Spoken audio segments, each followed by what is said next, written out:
রিমা ছোটবেলা থেকেই খুব শান্ত স্বভাবের মেয়ে। মা বাবার একমাত্র সন্তান, তাই তাদের ভালোবাসার অভাব ছিল না তার জীবনে।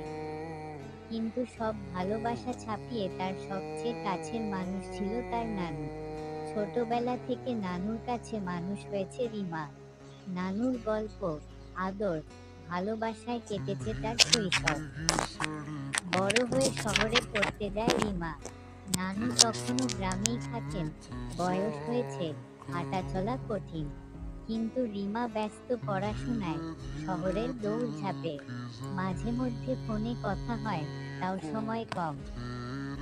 একদিন হঠাৎ খবর এল নানু আর নেই। স্ট্রোক করে হসপিটালে নেয়ার আগেই সব শেষ।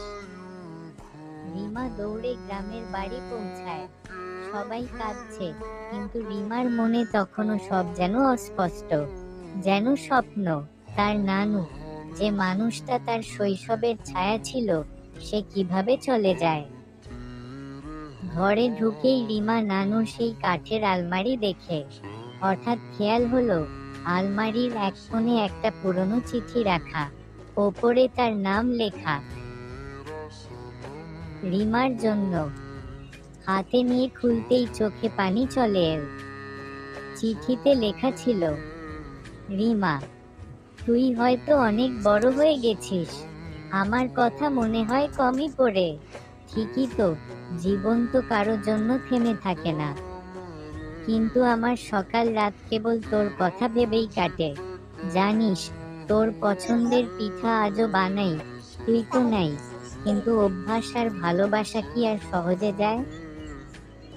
জানি, আমি যখন থাকবো না, তখন হয়তো আফসোস করবি।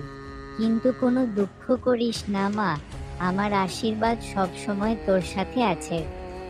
তোর সুখের জন্য আমি আছি অন্য কোথাও। ভালো থাকিস, আর সুযোগ পেলে আমায় একটু মনে করিস। তোর নানু। চিঠির অক্ষরগুলো ঝাপসা হয়ে যায় রিমার কানে।